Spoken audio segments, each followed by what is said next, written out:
교회 이제 교육부 여름 행사가 이제 진행했고 또 이제 앞으로도 진행 중에 있습니다. 학생부 수련회 또 유치부 여름성경학교를 교회에서 진행했는데 우리 교사 선생님들한테 많이 애써주시고 수고해 주셔서 또 감사의 말씀드리고 싶고 또 주방에서도 아주 구슬 땀을 흘리시면서 땀이 나서 그냥 눈 속으로 막 들어가잖아요. 땀 많이 나고. 그래서 막 이렇게 너무 애를 쓰시는 거를 제가 옆에서 뵀는데 새벽부터 전 주방에서 수고하신 우리 권사님들, 집사님께도 감사의 말씀을 드립니다. 이런 분들의 이제 수고와 애씀을 통해 우리 아이들이, 우리 학생들이 또 믿음 안에 세워가게 될 줄 믿습니다. 남은 사역들도 같이 마음을 모아주셔서 또 이런 행사를 또 은혜 가운데 잘 마칠 수 있도록 기도해 주시고 관심 가져주시기를 부탁을 드립니다. 교회를 다니는 하나님을 또 믿고 섬기는 이제 우리 모두에게 공통된 아마 소망이 하나 있을 것 같습니다. 무슨 소망을 우리가 갖고 살아갈까요? 여러 가지가 있겠죠. 그 중에 하나는 좋은 교회를 향한 이제 소망이 우리 가운데 다들 있게 됩니다. 그러니까 내가 다니는 교회가 좀 좋은 교회이기를 원하죠. 저도 그렇고 아마 대부분 이제 많은 목회자들이 공통된 마음을 가지고 있을 것이다 생각을 합니다. 뭐냐면 큰 교회를 꿈꾸고 유명한 그런 목사가 되는 것, 그것을 소망을 하지는 않을 겁니다. 그러니까 제주도에서 제일 큰 교회가 됐으면 좋겠다. 제주도에서 제일 유명한 목사가 됐으면 좋겠다. 뭐 그런 사실은 소망을 갖고 있지는 않습니다. 다만 이런 소망은 있죠. 하나님이 사랑하시는 또 그래서 예수 그리스도를 통해서 피값으로 사신 이 교회가 하나님이 기뻐하시는 교회로 좀 바로 설 수 있기를 소망하는 마음들은 항상 있습니다. 그래서 성도들 한 명 한 명이 신앙적인 바른 가치관, 말씀 안에서 바른 올바른 생각들을 가지고 또 사랑과 믿음과 소망이라고 하는 가장 중요한 우리 신앙생활의 중요한 가치를 균형 있게 우리가 성장해 나가게 되기를 사실은 소망을 합니다. 그러면서도 성도들이 좀 이렇게 늘어나면 더 좋겠죠. 오늘 더 좋겠으나 이 성도들이 늘어나는 것만을 보기보다는 대부분이 아마 저를 포함해서 많은 목회자들이 같은 마음일 것 같아요.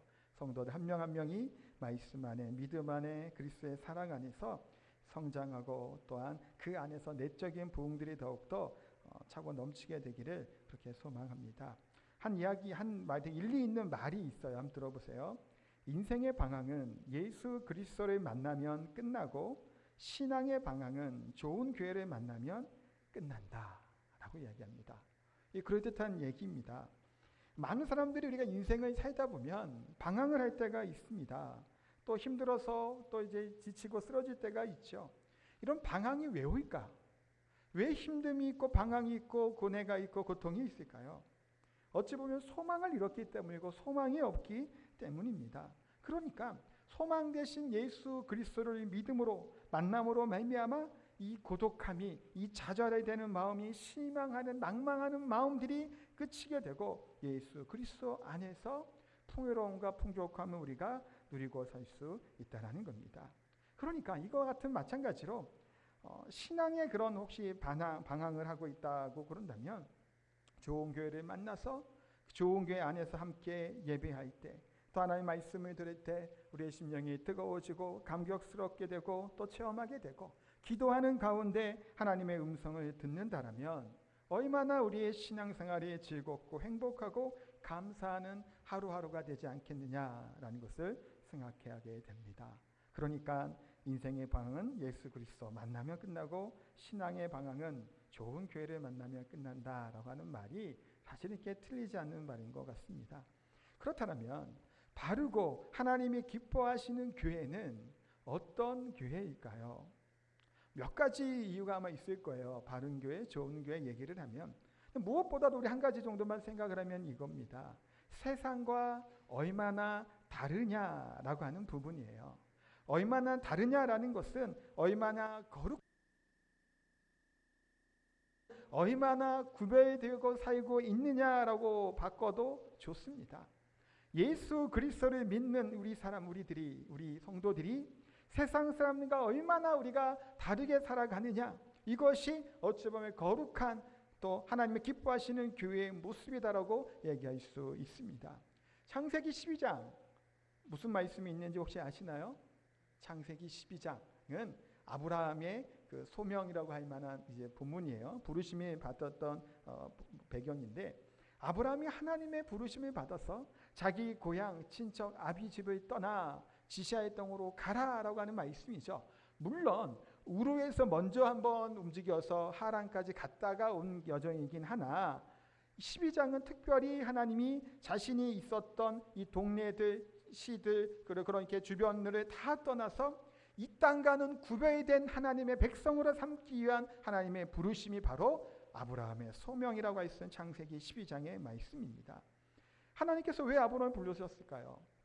그동안의 우상으로부터 있었던 그 땅에서 벗어나기를 원한 겁니다. 그 우상이 팽배했던 그 지역, 메소포타미아 그 지역이에요. 거기서 떠나와서 하나님의 백성다운 삶을 살기를 위해 하나님의 아브라함을 부르십니다. 그러면 왜 하나님이 또한 우리를 이렇게 불러내셨을까요? 믿지 않는 불신자들, 이방인이었던 우리들을 예수님을 믿을 수 있도록 우리를 불러주셨다는 겁니다. 왜 그럴까요? 마찬가지예요. 세상과 구별된 거룩한 백성이 되라고 우리를 불러내셨습니다. 오늘 본문에는 그래서 서머나 교회라고 하는 교회가 소개되어 있습니다. 계시록에는 2장부터 이렇게 보면 소아시아 7교회가 나옵니다. 에소보두, 사빌라라고 하는 이제 교회들이죠. 이 교회 가운데 어떤 교회는 칭찬을 받습니다. 어떤 교회는 그 책망을 받게 됩니다. 그래서 4대 교회 같은 교회는 살아있지만 그런 죽은 자와 같다라고, 송장 같다라고 얘기할 만한 교회가 나오기도 하고, 라오디아 교회는 배가 불러서 스스로 자만하고 또 이만하면 됐다라고 하는 열심히 식어져 버리는 교회도 7교회 중에 나오게 됩니다. 그리고 버가모 교회, 두아디로 교회처럼 세속화되고 문란하게 되고 물질의 노예가 되어서 자기 쾌락에 즐기며 살아가게 되는 그런 교회들도 이제 계시록에 보면 나와 있습니다. 그런데 이 서머나 교회는 주님께서 칭찬하는 교회입니다. 주님께서 또 격려하는 교회이고 주님께서 좋은 교회라고 얘기하고 불릴 수 있는 교회가 바로 서머나 교회입니다. 그래서 오늘 이 시간에 서머나 교회의 어떤 모습들이 하나님이 기뻐하시는지를 한번 3가지 정도 의미를 살펴보는 시간 갖도록 하겠습니다. 첫 번째는 주님께서는 서머나 교회를 영적으로 부유한 교회라고 칭찬하셨습니다. 서머나라고 하는 지역, 소아시아의 교회들은 대부분 다 터키에 있습니다. 거기에 7교회가 있게 되는데 이즈미르라고 하는 지역이 오늘날의 지역이다라고 이야기를 합니다. 이 지역은 이스탄불이나 앙카라에 이어서 3번째로 큰 도시이기 때문에 규모가 굉장히 좀 있는 곳이죠. 에베소 교회가 소아시아의 가장 큰 도시다라고 이제 그걸로 이제 중심 도시로 유명했다라면, 이 서머나 교회는 가장 아름다운 도시로 이제 유명했던 교회라고 합니다. 그래서 해아래의 모든 도시 중 가장 아름다운 도시, 아시아의 보석이라고 할 만큼 이제 아름답고 좀 좋은 동네가 바로 서머나라고 하는 지역에 있는 지역입니다. 그러면 이 서머나 지역이 그러면 그 경제적으로 좀 잘 사는 동네였을까요? 못 사는 동네였을까요? 그렇게 아름다운 도시면 많은 사람들이 모여 있겠죠. 그럼 경제적으로 이렇게 어려울 만한 지역은 아니에요. 그런데 오늘 성경은 이 서머나 교회를 향해서 뭐라고 말씀하고 있나요? 9절 상반절 말씀 앞부분 한번 보도록 하겠습니다. 내가 내 환난과 궁핍을 알거니와, 내가 내 환난과 궁핍을 알거니와 라고 말씀을 합니다. 환난과 궁핍, 왜 환난과 궁핍이 오게 됐을까요? 환난은 예수 그리스도를 믿는 믿음을 지키기 위해서 받게 되는 박해, 어려움, 고충, 고난과도 같은 것들을 이야기를 하는 거고, 궁핍은 종교적 박해 속에서 교회가 겪는 이제 물질적인 그런 어려움을 뜻하게 됩니다. 그러면 아까도 말씀드린 이 서머나라고 하는 지역 자체는 이렇게 아름다운 도시였고, 또한 여러 가지 이교도적인 이방적인 좀 그런 우상들이 좀 많이 있었던 도시였다고 합니다. 그래서 이 지역에서 예수님을 믿는 그리스도인으로 살아가다는 것이 쉽지 않았다고 합니다. 왜 그러냐면 모든 시민들은 매년 1년에 한 번씩이죠. 가이사를 섬기는 제단에 가서 충성을 맹세하기를 강요받았다고 합니다. 그 제단 앞에서 뭘 외치냐면 가이사는 나의 주님이시다 라고 이것을 외치게 했다고 합니다. 충성 맹세를 하면 증명서를 발급해주고 이 증명서가 없으면 시민으로서의 대우를 받지 못하게 되는 겁니다. 우리가 잘 아는 찬양 중에서 지존하신 주님 이름 앞에라는 찬양 아시죠? 지존하신 주님 이름 앞에 모두 무릎 꿇고 다 경배해. 후렴구가 뭐죠? 예수는 그리스도, 예수는 주. 예수가 그리스도고 예수가 주로 고백했던 것이 초대교회 당시에 이들의 고백이에요. 당시에는 근데 황제 숭배 사상이 있어서 황제를 신처럼 경배하라라는 이렇게 강요를 하게 되는 겁니다. 그런데 특별히 이 서머나 지역 같은 경우는 그것이 심했다고 해요. 근데 예수를 구주로 고백하고 나의 주로 고백하는데 이들을 향해서 황제를 향해 가이사가 나의 주라고 고백하라고 시키면 할 수 있나요? 없나요? 못하는 겁니다. 그러니까 어떻게 됐을까요? 증명서를 발급받지 못하죠. 그러면 그들로부터 인정을 받지 못합니다. 재정적으로 어려움을 겪을 수밖에 없는 거예요. 돈을 벌 수 있는 수단들이 다 막혀버리는 겁니다. 예전에 이런 거예요. 우리가 일본으로부터 침략을 당했을 때 예를 들면 장시개명을 하든 뭔가 거기에 우호적으로 가야 열리잖아요. 사실은 그거 아니면 살기가 쉽지 않잖아요. 마찬가지라는 겁니다. 당시에 황제를 숭배하고 그를 나의 주라고 고백하지 않으면 어려웠던 시대가 바로 서머나가 있었던 지역이 특별히 그랬다는 거예요. 지금도 이슬람이 국가들이나 지역들에 가게 되면 이슬람이 아닌 사람들은 이제 생활하기가 어렵다고 얘기들을 하죠.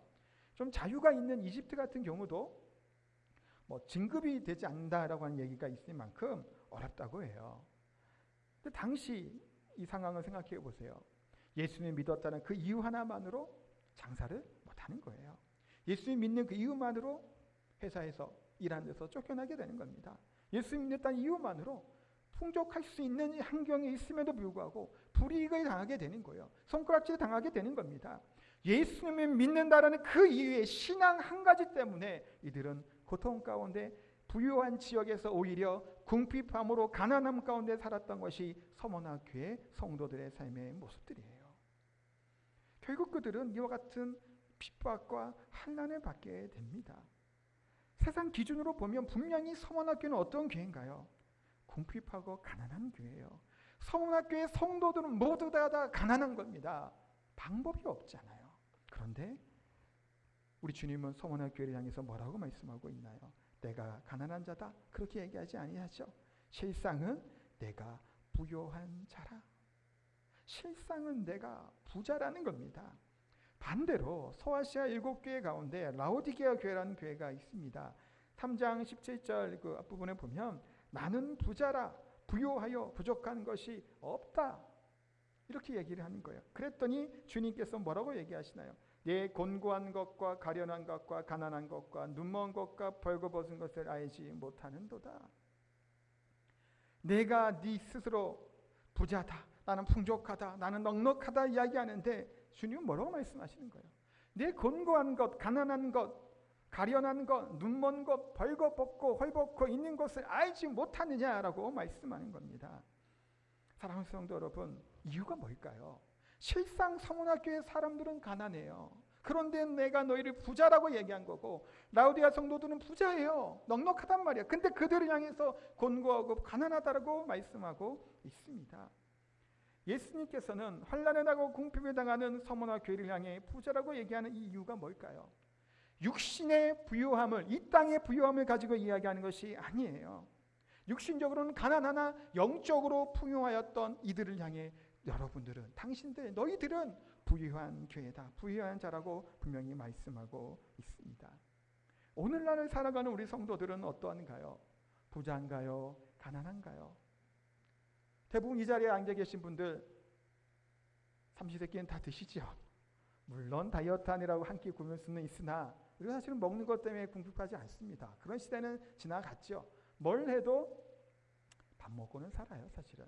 그런데 다만 조금 더 좋은 일, 편안한 일, 좀 힘들지 않고 돈을 벌기 위해서 애쓰고 그러는 거지 뭐 굶어 죽는 사람은 사실은 없지요. 그러면 영적으로는 우리가 어떤가요? 가난한가요? 부유한가요? 참 아이러니하다고 해야 될까요? 라우디아 교회, 소문화 교회 같은 경우 같아요. 우리나라가 굉장히 가난했을 때 우리 한국은 어땠을까요? 영적으로 부유했지요. 하나님께 그렇게 부르짖고 기도하고 영적인 은혜 가운데 살아가게 됩니다. 그런데 넉넉해지고 우리가 물질적으로 풍요로워지니까 사실은 그 갈급하고 가난한 심령들이 사라져본 것이 아닌가라는 생각들을 해보게 됩니다. 또 우리 신앙의 연수가 늘어나게 되죠. 그러다 보니까 또 성경 지식도 많이 알게 됩니다. 또 하나님의 것들에 대한 교회에 대한 것도 잘 알아요. 또 물질도 풍족해지고 건강도 가정도 평안해지는데 사명을 가지고 살아가지는 못하는 겁니다. 알지 못하기 때문이 아니라 많이 아는 지식들은 자라나게 되는데 누리는 것들은 많아지게 되는데 이 누림에 대해서 또 정작 중요한 영적인 빈곤을 누리고 살아가는 것이 어찌 보면 이와 지금의 시대가 아닌가라는 것을 생각해 보게 됩니다. 하나님 나라와 교회를 위해서 앞으로 전진해 나갈 생각을 하지 않죠. 하나님의 영광을 위해 헌신하고 봉사하려고 하는 것도 인색해져 버리는 저희들의 모습들을 바라보게 됩니다. 시간과 물질들, 영적인 것에 투자하는데 인색해지는 거예요. 아까워지게 되는 겁니다. 그렇기 때문에 구원의 기쁨을 가지고 영혼을 위해 기도하는 구령의 열정, 전도하는 열정들도 사실은 점점 식어져 가게 되는 시대를 우리가 살고 있습니다. 영적으로는 가난하지만 가난한 줄 모르고 살아갑니다. 주님 보시기에 안타까운 교회의 모습들, 성도들의 모습들은 혹시 우리 가운데 있지는 않은지 우리의 자신들을 한번 돌아봤으면 좋겠습니다. 여러분 가운데 혹시 그 모파상이라고 하는 작가를 아시나 모르겠어요. 프랑스 작가이고 여자의 일생, 이미자 씨가 불렀죠, 노래. 그것을 쓴 사람이에요. 이분이라는데 이분이 본래는 신학교에 들어가서 이제 젊을 때 퇴학을 했던 이제 청년이었다고 합니다. 그리고 신앙생활로 이렇게 살아갈 걸 결심하지 않고 이제는 자신이 주인이 된 내만의 인생을, 나만의 인생을 살아가겠다라고 결심을 합니다. 그래서 그 후에 이분이 문학의 뜻을 두고 열심히 준비하고 정진해서 10년 만에 유명한 작가가 됩니다. 유명한 작가가 되면 뭐가 따라오나요? 돈이 따라오게 되죠. 명예가 따라오게 됩니다. 많은 돈과 부유함을 갖게 되면서 자신들의 로망이었던 지중해에다가 요트도 한 대 탁 사게 됐다고 해요. 1800년대 말이라고 하니까 이제 대단한 것 같아요. 노르망디의 대저택을, 파리에 있는 호화 아파트를 갖고 쉴 새 없이 애인을 바꿔가면서 살아갔다고 합니다. 많은 비평가들이 그에게 찬사를 보내고 군중들이 그를 흠모하고 그 재정은 점점 넉넉해져서 항상 편안하게 쓰고 먹을 수 있는 만큼 충분했다고 해요. 근데 그 인생의 말년에 안질병에 걸리게 되고 불면증에 시달리게 됐다고 합니다. 1892년 새해가 됐어도 인생의 의미들을 찾지 못했던 그가 종이칼로 자신의 목을 찔러서 자살을 시도를 합니다. 근데 간신히 목숨은 구하게 되는데 정신적으로는 이제 파탄이 난 겁니다. 정신병동에 몇 달을 지내면서 알 수 없는 소리를 허공에다가 막 절규하듯이 질렀다고 해요. 그러다가 그의 나이 43세의 일기로 세상을 떠났다라고 합니다. 그의 무덤 묘비명이 그가 말년에 자주 외친 삶의 독백이라고 기록되어 있다고 하는데 한번 들어보세요. 나는 모든 것을 소유하고자 했지만 결국 아무것도 갖지 못했다. 부자가 되고 부유해지고 모든 것을 소유하고 싶어서 신학교를 자퇴를 했죠. 일부러 쫓겨났다는 얘기들이 있어요. 그 잘못을 저질러서. 그렇게 신앙과는 담을 쌓고 결별하고 열심히 자신의 인생을 위해 살아갔는데 결국은 어떻게 됐나요? 젊은 나이에 이와 같이 아무것도 갖지 못했다고 하는 고백을 하며 이는 그냥 죽게 된 겁니다. 부자라고 하는, 부유하다고 하는 것이 우리의 인생이 행복하고 우리의 인생에 그 참된 것을 갖게 만들지 못한다는 사실을 우리가 잘 알게 됩니다. 이와는 반대로 서머나 교회는 어떤가요? 가난한 거예요, 실제로도. 그러나 부유한 삶을, 영적인 부유함을 받아서 칭찬받는 교회가 되었습니다. 우리 사랑하는 성도님들도 이와 같이 혹시 우리의 이 땅에서의, 이 삶에서의 부유함과 관계없이 영적인 부유함과 풍요로움을 누리며 살아갈 수 있는 저 우리 성도님 되시기를 축원합니다. 두 번째는 서머나 교회는 주님께 충성했던 교회입니다. 10절의 말씀을 같이 한 번 더 읽도록 하겠습니다. 10절입니다. 너는 장차 받을 고난을 두려워하지 말라. 볼지어다 마귀가 장차 너를 가운데에서 몇 사람을 오게 던져 시험을 받게 하리니 너희가 10일 동안 환난을 받으리니 내가 죽도록 충성하라. 그리하면 내가 생명의 간을 내게 주리라. 아멘. 여기서 죽도록 충성하라 라고 하는 단어가 나옵니다. 보통 죽도록 충성하라 라고 하는 얘기는 어떻게 이제 해석이 되시나요? 죽을 정도로, 죽을 만큼 열심히 충성해라, 이 뜻인가 같으시죠? 네, 근데 그게 아니에요. 죽음에 이르기까지, 죽을지언정, 죽음의 순간에도 충성하라라는 거예요. 열심히 애쓰는 걸로 그치는 게 아니에요. 왜 그러냐면 당신은 지금과 다릅니다. 예수는 그리스도를 외쳤던 이들은 고난과 환난에 당하고 죽은 거예요. 진짜로 죽지 않기 위해서 배교를 하면 살았겠죠, 육신은. 그런데 이들을 향해 주님은 뭐라고 말씀하시나요? 죽을 만큼이 아니에요. 죽을지라도 충성하라라는 겁니다. 신앙을 저버리지 말 것에 대해서 말씀하고 있습니다. 어떨 때 우리가 죽도록 충성할 수 있을까요? 충성이라고 하는 것이 내가 뭔가를 이루고자 하는 것이 있을 때 충성하나요? 그것이 아니죠. 내 명예를 위해서, 내 관심에 따라서 내가 그냥 최선을 다할 수 있는 삶을 위해서 충성하는 것이 충성이라고 얘기하지 않습니다. 내가 관심이 조금 없을지라도, 견디기 힘든 일이라고 할지라도 주님이 기뻐하시는 일이라면 그 일을 위해 힘쓰고 애쓰고 죽기까지 충성하는 것, 그것을 충성이라고 합니다. 자기 자신 위해 사는 사람들, 뭘 위해 살아갈게요? 자기 일만 내세우게 됩니다. 그래서 우리 가운데 그런 사람 뭐가 생길까요? 분노가 생기는 거예요. 교회가 왜 이 땅이냐 그러는 거예요. 왜 이 모양이냐 그래요. 목사가 왜 저러냐고 얘기를 하죠. 불평합니다. 불만이 넘칠 수밖에 없어요. 그러나 교회 속에 자신도 포함된다는 사실을 우리가 알아야 돼요. 나 자신을 보지 못하고 내 의만 얘기를 하죠. 내 옳은 것만 생각을 하게 됩니다. 그러니 주님에게 충성된 삶을 살지 못하는 겁니다. 충성하려면 어떻게, 뭐가 있어야 될까요? 원리라는 것이 있습니다. 하나님의 주신 은혜가 너무나 감사하기 때문에 하는 것이 뭘까요? 충성인 거예요. 그냥 내가 자의적으로 애쓰고 노력하는 걸로 충성하지 못해요. 제가 처음 신앙생활을 제대로 하고 난 다음에 하나님께서 저에게 주셨던 찬양이 있어요. 첫 번째 제가 하나님께 받은 찬양, 나 주님의 기쁨 되기 원하네라고 하는 찬양입니다. 오늘 사실 그래서 그거 할까 하다가 그거 안 했어요. 그거 안 하고 나중에 하려고 아껴두고 있는 찬양입니다. 아껴두고 하지 못한데 하여튼 제가 처음으로 하나님께 은혜 받은 불렀던 찬양이에요. 그래서 뭘 고백을 했냐면 나 주님의 기쁨 되기 원합니다. 그런데 그 기쁨이 곧 나의 기쁨이 되기를 원합니다 라고 그때 항상 하나님께 좀 많이 기도했습니다. 내가 사명으로만, 내가 주님 기뻐하는 일이라고 하면 그 한 가지만 살아가면 이게 너무 인생이 좀 피폐할 것 같은 거예요, 생각에. 그래서 주님의 기뻐하시는 그 일이 나도 기뻐하고 나도 즐거워할 수 있는 일이었으면 됐으면 좋겠다고 기도를 한 거예요. 제가 다윗 시리즈 첫 번째 얘기가 뭐였나요? 하나님 마음에 맞는 사람이었죠. 다윗처럼. 그렇게 기도했어요.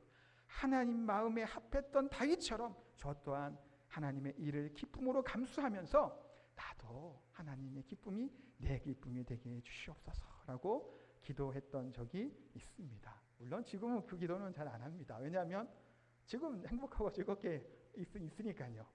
하나님께서 그런 마음을 주셨던 것 같아요. 그런데 그 은혜가 있기 때문에 은혜 가운데 우리가 충성되게 살아가게 되는 겁니다. 그런데 자기 일 중심이 되면 내 위신과 내 자존심을 위해서 공동체가 어떻게 되든지 상관없는 사람들도 있어요. 많은 시간을 할애한다고 충성되냐? 많은 헌금을 하나님께 드린다는 액수 때문에 그 사람을 충성되게 보냐라는 거예요. 아니죠. 하나님의 교회가, 공동체가 어떻게 서게 되느냐?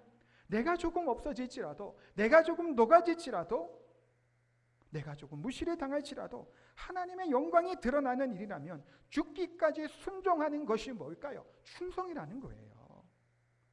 사실은 그렇지 못할 때가 많습니다. 충성은 뭐냐면, 지난주에 제가 수요일날 소금 이야기 설교를 했어요. 녹아지는 거예요. 내가 녹지 아니하면 맛을 내지 못합니다. 그대로 있으려고 하잖아요. 우리는 녹아지려고 하지 않습니다. 내가 녹아지는 거, 나를 비우는 거예요. 그 충성의 가장 극치가 뭘까요? 순교입니다. 나를 비우고 나를 남김없이 드렸기 때문이에요. 제가 이제 다녔던 대학원 학교에 교훈은 아니고 들어가면 로비에 이제 큰 액자가 걸려 있는데 거기에 한자로 4글자가 적혀 있습니다. 지사충성이라고 적혀 있습니다. 죽도록 충성하라고 하는 의미겠죠. 그래서 이제 처음 이제 학교를 이제 하셨던 이제 박윤서 목사님께서는 공부하다가 죽는 것도 순교라고 죽을 만큼 좀 공부하는 학생들이 있으면 좋겠다라는 얘기를 하셨대요.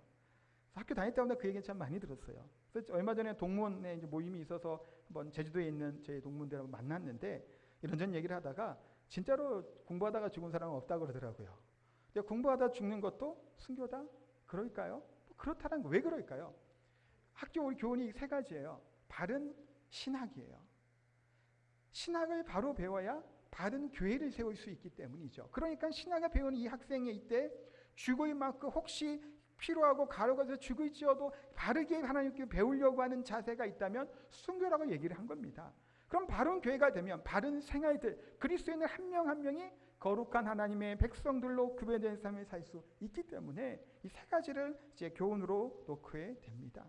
이처럼 충성이라고 하는 것, 나 자신을 내려놓을 만큼 하나님께 충성하는 것, 그것이 바로 충성, 죽기까지 충성하라라고 하는 의미라고 얘기할 수 있습니다.